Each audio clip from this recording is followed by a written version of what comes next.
ओम शांति 26/10/2024 प्रातः मुरली। ओम शांति बाप दादा मधुबन। ओम शांति मीठे बाप दादा, मीठे बच्चे। हाँ जी मीठे बाबा, सर्वशक्तिवान बाप आया है तुम्हें शक्ति देने। जितना याद में रहेंगे उतना शक्ति मिलती रहेगी। तो जितना हम याद में रहेंगे उतना हमें शक्ति मिलती रहेगी। तो हमें याद में रहना है, मैं आत्मा उस परमपिता परमात्मा की संतान हूँ। मैं एक चमकता हुआ सितारा हूँ, प्रकृति के मध्य में विराजमान हूँ। ऐसे अपने को महसूस करना है। और बाबा भी क्या है, पॉइंट स्टार है। तो उतनी हमें शक्ति मिलती रहेगी। प्रश्न, इस ड्रामा में सबसे अच्छे थे अच्छा पार्ट तुम बच्चों का है कैसे? उत्तर, तुम बच्चे ही वेद के बाप के बनते हो। भगवान टीचर बनकर तुम्हें ही पढ़ाते हैं, तुम्हें ही पढ़ाते हैं। तो भाग्यशाली हुए ना। विश्व का मालिक तुम्हारा मेहमान बनकर आया है। वह तुम्हारे सहयोग से विश्व का कल्याण करते हैं। तुम बच्चों ने बुलाया और बाप आया, यही है दो हाथ की ताली।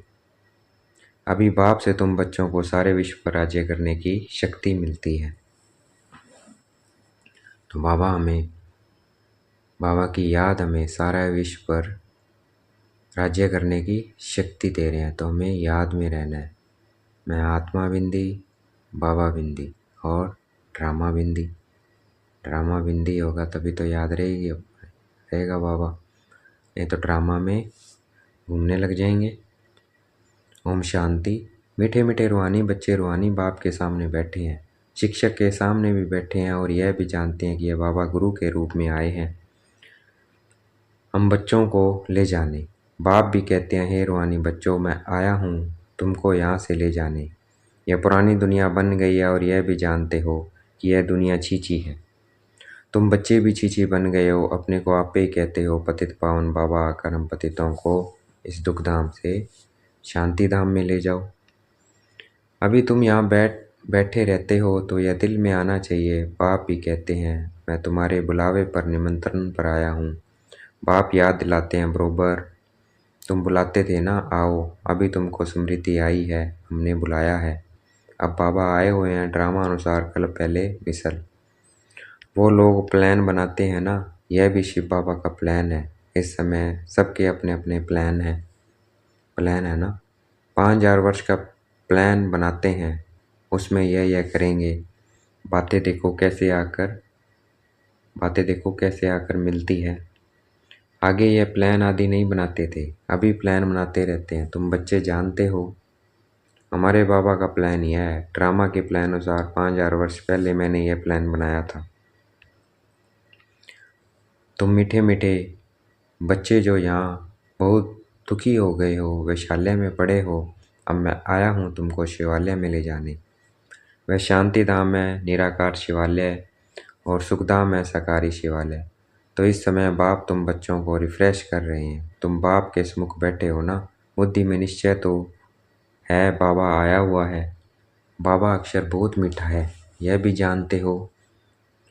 हम आत्माएं इस बाप के बच्चे हैं, फिर पाठ बजाने के लिए इस बाबा के बनते हैं। कितना समय तुमको लौकिक बाबाएं मिले हैं, सतयुग से लेकर सुख और दुख का पाठ बजाया है। अभी तुम जानते हो हमारा दुख का पाठ पूरा होता है, सुख का पाठ भी पूरा 21 जन्म बजाया है, फिर आधा कल्प दुख का पाठ बजाया। बाबा ने तुमको स्मृति दिलाई है। बाबा पूछते हैं, बरोबर ऐसे है ना? अब फिर तुमको आधा कल्प सुख का पाठ बजाना है। इस ज्ञान से तुम्हारी आत्मा भरपूर रहती है, फिर खाली हो जाती है, फिर बाप भरपूर करते हैं। तुम्हारे गले में विजय माला पड़ी है, गले में ज्ञान की माला है। बरोबर हम चक्कर लगाते रहते हैं, सतयुग त्रेता द्वापर कलयुग, फिर आते हैं इस स्वीट संगम पर। इनको स्वीट कहेंगे, शांति धाम कोई स्वीट नहीं है, सबसे स्वीट है पुरुषोत्तम कल्याणकारी संगम युग, क्योंकि यही महसूस कर सकते हैं स्वीट। शांति धाम में तो सिर्फ शांत रहेंगे। तो इसलिए क्या है, बाबा हमसे मिलते हैं आकर, तो सबसे स्वीट है पुरुषोत्तम कल्याणकारी संगम युग। ड्रामा में तुम्हारा भी अच्छे से अच्छा पार्ट है। तुम कितने लकी हो, बेहद के बाप के तुम बनते हो। वह आकर तुम बच्चों को पढ़ाते हैं। कितनी ऊंच कितनी सहज पढ़ाई है। कितना तुम धनवान बनते हो इसमें कोई मेहनत नहीं करनी पड़ती है। डॉक्टर इंजीनियर आदि कितनी मेहनत करते हैं। तुमको तो वर्षा मिलता है बाप की कमाई पर, बच्चे का हक होता है ना। तुम यह पढ़कर 21 जन्मों की सच्ची कमाई करते हो, वहाँ तुमको कोई घाटा नहीं पड़ता है। जो बाप को याद करना पड़े, इनको ही अजब कहा जाता है, तो वहाँ कोई घाटा नहीं पड़ेगा। तो इतना अपने को भरपूर कर लेना है याद से, 21 जन्म कोई घाटा नहीं पड़ेगा। लेकिन हमें इतना याद करना है कि 84 जन्म भी कोई घाटा ना पड़े। तो अभी भी कोई घाटा नहीं है ना, क्योंकि हमें पिछले कल्प में बाबा को बहुत याद किया था। अब फिर करना है। तुम जानते हो बाबा आया हुआ है, बाप भी कहते हैं मैं आया हूँ, दोनों हाथ की ताली बजेगी ना। बाप कहते हैं मुझे याद करो तो जन्म जन्मांतर के पाप भस्म हो जाएं। 5 विकारों रूपी रावण ने तुमको पाप आत्मा बनाया है, फिर पुण्य आत्मा भी बनना है, यह बुद्धि में आना चाहिए। हम बाप की याद से पवित्र बनकर फिर घर जाएंगे बाप के साथ। फिर इस पढ़ाई से हमको माइट मिलती है, शक्ति मिलती है। देवी देवता धर्म के लिए कहा जाता है रिलीजन इज़ माइट, कहा जाता है ना। तो वो बाबा हमें बना रहे हैं, तो इसलिए इस पढ़ाई से क्या है, शक्ति मिल रही है। और कहा भी जाता है रिलीजन इज़ माइट, धर्म में शक्ति है। तो हमें अपने धर्म में टिकना है। मैं कौन हूँ? आत्मा हूँ। इससे शक्ति मिलती है। आत्मा का पिता कौन है? परमपिता परमात्मा। इसीलिए कहा जाता है रिलीजन इज़ माइट, देवी देवता धर्म के लिए कहा जाता है। बाप तो है सर्वशक्तिमान, तो बाबा से हमको विश्व में शांति स्थापना करने की ताकत मिलती है। बाबा सर्वशक्तिमान है, सर्वशक्तिमान है, तो उनसे हमें ताकत मिलती है विश्व में शांति स्थापन करने की। वह बादशाही हमसे कोई छीन न सके, इतनी ताकत मिलती है। राजाओं के हाथ में देखो कितनी ताकत आ जाती है, कितना उनसे डरते हैं। एक राजा की कितनी प्रजा लश्कर आदि होता है, परंतु वह अल्पकाल की ताकत, या फिर 21 जन्मों की ताकत। अभी तुम जानते हो हमको सर्वशक्तिमान बाप से ताकत मिलती है विश्व पर राज्य करने की। लव तो रहता है ना।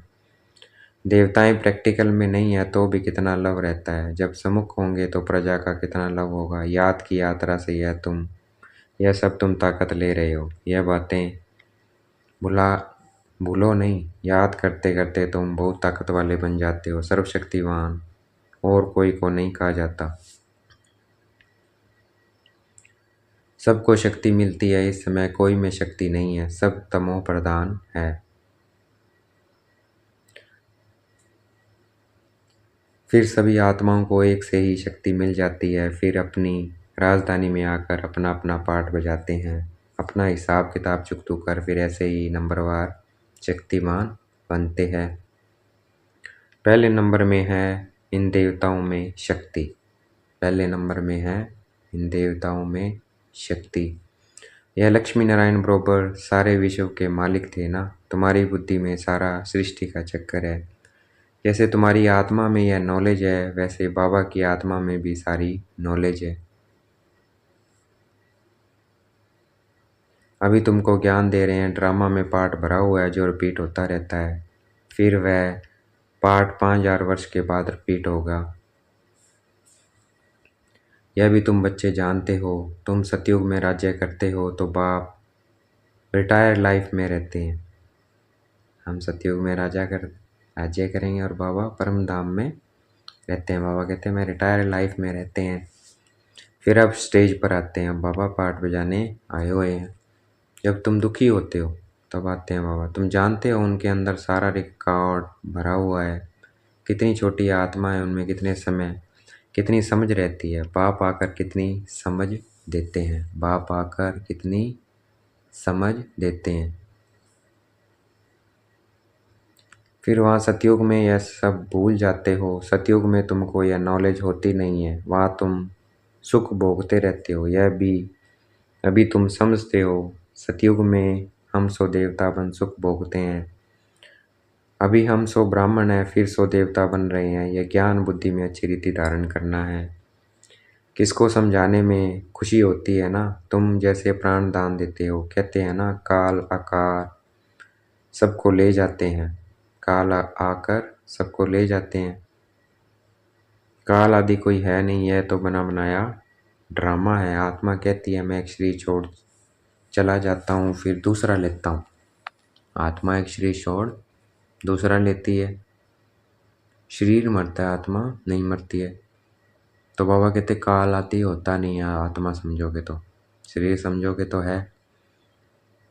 मुझे कोई काल नहीं खाता है। आत्मा को फीलिंग आती है। आत्मा जब गर्भ में रहती है तो साक्षात्कार दुख भोगती है, अगर कोई पाप कर्म किया है तो अंदर सजा भोगती है। इसलिए उनको कहा जाता है गर्भ जेल। कितना यह वंडरफुल ड्रामा बना हुआ है। गर्भ जेल में सजाएं खाते अपना साक्षात्कार करते रहते हैं। सजा क्यों मिली? साक्षात्कार तो कराएंगे ना। यह बेकायदे काम किया है, इनको दुख दिया है, वहाँ सब साक्षात्कार होते हैं, फिर भी बाहर आकर पाप आत्मा बन जाते हैं। सभी पाप भस्म कैसे होंगे? सो तो बच्चों को समझाया है। इस याद की यात्रा से और सवदर्शन चक्र फिराने से तुम्हारे पाप कटते हैं। याद की यात्रा और सवदर्शन चक्र फिराने से क्या है? पाप कटते हैं। याद की यात्रा से और सवदर्शन चक्र फिराने से क्या है? पाप कटते हैं। बाबा को याद करना है अपने को आत्मा समझ। मैं आत्मा बिंदी, बाबा बिंदी और सवदर्शन चक्कर। मैं परम धाम में क्या थी? शांत स्वरूप थी, शांति में थी, निराकार थी। फिर सुख शांति की दुनिया में आई, देवी देवता थी। फिर पूज्य स्वरूप में अष्टभुजाधारी दुर्गा। फिर ब्राह्मण परमात्मा का बच्चा बना ब्रह्मा द्वारा। फिर फरिश्ता लाइट का शरीर। तो ये फिर आते रहेंगे तो क्या पाप कटते हैं। बाप कहते भी हैं मीठे मीठे सवदर्शन चक्रधारी बच्चों, तुम 84 का यह सवदर्शन चक्र फिराएंगे तो तुम्हारे जन्म जन्मांतर के पाप कट जाएंगे। चक्र को भी याद करना है, किसने यह ज्ञान दिया उनको भी याद करना है। ज्ञान किसने दिया? शिव बाबा। बाबा हमको सवदर्शन चक्रधारी बना रहे हैं, बनाते तो हैं, परंतु फिर रोज रोज नए आते हैं तो उनको रिफ्रेश करना होता है। तुमको सारा ज्ञान मिला है, अभी तुम जानते हो। हम यहाँ आए हैं पाठ बजाने। 84 का चक्कर लगाया, अब फिर वापस जाना है। ऐसे चक्कर फिराते रहते हो। बाप जानते हैं बच्चे बहुत भूल जाते हैं, चक्कर फिराने में कोई तकलीफ नहीं है। फुर्सत तो बहुत मिलती है, पिछाड़ी में तुम्हारी यह सवदर्शन चक्रधारी की अवस्था रहेगी। तुमको ऐसा बनना है। सन्यासी लोग तो यह शिक्षा दे नहीं सकते। सवदर्शन चक्र को खुद गुरु लोग ही जानते नहीं हैं। वह तो सिर्फ कहेंगे चलो गंगा जी पर। कितने स्नान करते हैं। बहुत स्नान करने से गुरुओं की आमदनी होती है। घड़ी घड़ी यात्रा पर जाते हैं। अब उस यात्रा और इस यात्रा में फ़र्क देखो कितना है। यह यात्रा वह सब यात्राएं छुड़ा देती है। यह यात्रा कितनी सहज है। चक्कर भी फिराओ, गीत भी है ना, चारों तरफ लगाए फेरे फिर भी हरदम दूर रहे। भक्ति में चक्कर लगाते रहे लेकिन पता ही नहीं था बाबा निराकार है, तो इसलिए दूर रहे उससे। वेद के बाप से दूर रहे। यह तुमको महसूसता आती है, वो लोग इस अर्थ को नहीं जानते हैं। अभी तुम जानते हो, बहुत फेरे लगाते रहे, अभी इन फेरों से तुम छूट गए हो। फेरे लगाते कोई नज़दीक नहीं आए हो, और ही दूर होते गए। भक्ति में तो और ही दूर होते रहे। पहले एक निराकार की शिवलिंग के रूप में पूजा करते थे, लेकिन वो निराकार तो नहीं था, वो तो शिवलिंग थी, प्रतीक था उसका। तो बाबा से दूर रहे। फिर देवी देवताओं के पूजा करने लग गए शिवलिंग के साथ, तो उसे ऐसे ऐसे और दूर होते गए। अभी ड्रामा प्लान अनुसार बाप को ही आना पड़ता है सबको साथ ले जाने। बाप कहते हैं मेरी मत पर तुमको चलना ही है, पवित्र बनना है। इस दुनिया को देखते हुए नहीं देखना है। जब तक नया मकान बनकर तैयार हो जाए तब तक पुराने में रहना पड़ता है। बाप संगम पर ही आते हैं वर्षा देने। वेद के बाप का है वेद का वर्षा। बच्चे जानते हैं बाप का वर्षा हमारा है, उस खुशी में रहते हैं, अपनी कमाई भी करते हैं और बाप का वर्षा भी मिलता है। तुमको तो वर्षा ही मिलता है। वहाँ तुमको पता नहीं पड़ेगा स्वर्ग का वर्षा हमको कैसे मिला। वहाँ तो तुम्हारी लाइफ बहुत सुखी रहती है, क्योंकि तुम बाप को याद कर माइट लेते हो। वहाँ तो तुम्हारी लाइफ बहुत सुखी रहती है, क्योंकि तुम बाप को याद कर कर माइट लेते हो। अभी तो वहाँ सुखी रहेंगे। पाप काटने वाला पतित पावन एक ही बाप है। बाप को याद करने और सुदर्शन चक्र को फिराने से ही तुम्हारे पाप कटते हैं। यह अच्छी रीति नोट करो। यही समझाना बस है, आगे चल तुमको टिक टिक नहीं करनी पड़ेगी, एक इशारा ही बस है। बेद के बाप को याद करो तो तुम्हारे पाप कट जाएंगे। तुम नर से नारायण, नारी से लक्ष्मी बनते जाते हो। यह तो याद है ना, और कोई की भी बुद्धि में यह बात नहीं आती है। यहाँ तुम आते हो बुद्धि में हैं, हम जाते हैं बाप दादा के पास, उनसे नहीं दुनिया स्वर्ग का वर्षा लेने। बाप कहते हैं सुदर्शन चक्रधारी बनने से तुम्हारे विक्रम विनाश हो जाएंगे। अब जो तुम्हारे जीवन हीरे जैसी बनाते हैं उनको देखो। यह भी तुम समझते हो, इसमें देखने की कोई बात नहीं है। यह तुम दिव्य दृष्टि द्वारा जानते हो, आत्मा ही पढ़ती है। इस शरीर द्वारा यह ज्ञान अभी मिला है। हम जो कर्म करते हैं, आत्मा ही शरीर लेकर कर्म करती है। बाबा को भी पढ़ाना है, उनका नाम तो सदैव शिव ही है। शरीर के नाम बदलते हैं, यह शरीर तो हमारा नहीं है, यह इनकी मलकियत है। शरीर आत्मा की मलकियत होती है जिससे पाठ बजाती है। यह तो बिल्कुल सहज समझ की बात है। आत्मा तो सब में है, सबके शरीर का नाम अलग अलग पड़ता है। यह फिर है परमात्मा, सुप्रीम आत्मा, ऊंचते ऊंच है। अभी तुम समझते हो भगवान तो एक क्रिएटर है, बाकी सब है रचना पाठ बजाने वाले। यह भी जान गए हो कैसे आत्माएं आती है। पहले पहले आदि सनातन देवी देवता धर्म की आत्माएं रहती है, थोड़ी फिर पिछाड़ी में लायक बनते हैं पहले आने के लिए। यह सृष्टि चक्र की जैसे माला है जो फिरती रहती है।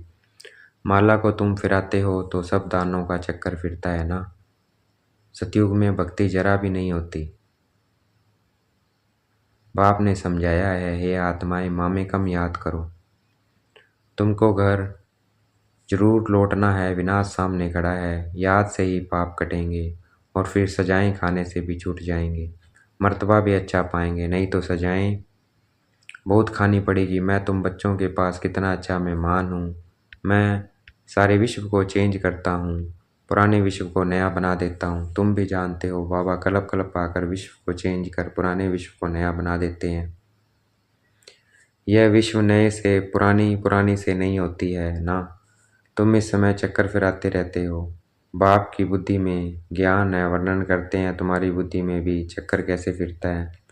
तुम जानते हो बाबा आया हुआ है, उनकी श्रीमत पर हम पावन बनते हैं। याद से ही पावन बनते जाएंगे, फिर उच्च पद पाएंगे। पुरुषार्थ भी कराना जरूरी है। पुरुषार्थ कराने के लिए कितने चित्र आदि बनाते हैं, जो आते हैं उनको तुम 84 के चक्कर पर समझाते हो। बाप को याद करने से तुम पतित से पावन बन जाएंगे। अच्छा देखेंगे बाप दादा हमें याद प्यार दे रहे हैं। मीठे मीठे सिगलते बच्चों प्रति माता पिता बाप दादा का याद प्यार और गुड मॉर्निंग। रूहानी बाप की रूहानी बच्चों को नमस्ते। धारणा के लिए मुख्य सार है, ज्ञान को बुद्धि में अच्छी रीति धारण कर अनेक आत्माओं को प्राण दान देना है, सवदर्शन चक्रधारी बनना है। ज्ञान को बुद्धि में अच्छी रीति से धारण कर अनेक आत्माओं को प्राण दान देना है, सवदर्शन चक्रधारी बनना है। इस स्वीट संगम पर अपनी कमाई के साथ साथ बाप की श्रीमत पर चल पूरा वर्षा लेना है। अपनी लाइफ सदा सुखी बनानी है, अपनी लाइफ सदा सुखी बनानी है। देखना है बाप दादा ने मस्तक पे हाथ रखा है, वरदान दे रहे हैं। सब वरदानों को समय पर कार्य में लगाकर फलीभूत बनाने वाले फल स्वरूप भव। सर्व खजानों को समय पर कार्य में लगाकर फलीभूत बनाने वाले फल स्वरूप भव। तो समय पर कार्य में लगाना है वरदानों को और फलीभूत बनना है। व्याख्या है, बाप दादा द्वारा समय प्रति समय जो भी वरदान मिले हैं उन्हें समय पर कार्य में लगाओ। सिर्फ वरदान सुनकर खुश नहीं हो कि आज बहुत अच्छा वरदान मिला। वरदान को काम में लगाने से वरदान कायम रहते हैं। वरदान तो अविनाशी बाप के हैं, लेकिन उसे फलीभूत करना है। इसके लिए वरदान को बार बार स्मृति का पानी दो। वरदान के स्वरूप में स्थित होने की दूब दो तो वरदानों के फल स्वरूप बन जाएंगे। तो आज के वरदान को बार बार स्मृति में लेके आना है। सर्व वरदानों को समय पर कार्य में लगाओ। जो भी वरदान बाबा से मिलते हैं और उन्हें फलीभूत बनाने वाले फल स्वरूप। तो आज हमें क्या पाठ पक्का करना है कि जो भी वरदान मिलेगा उसे मैंने याद रखना है। ये याद रखने, स्मृति में रखना है। सर्व वरदानों को समय पर स्मृति में रखना है और उन्हें कार्य में लगाना है। फिर वो क्या होंगे, वरदान हमारे फलीभूत होंगे, सिद्ध हो जाएंगे वो। तो ये सीखा है आज हमने, ये हमें याद रखना है कि हमें वरदानों को समय पर कार्य लगाना है। कार्य पर कैसे लगेंगे, जब उन्हें याद रखेंगे। तो आज हमें इसे सिद्ध कर लेना है। स्लोगन है, विशेषताएं प्रभु प्रसाद है, इन्हें सेवा में लगाओ, बांटो और बढ़ाओ। विशेषताएं जो हमें है वो क्या है, प्रभु का प्रसाद है। उन्हें सेवा में लगाना है, बांटना है और बढ़ाना है।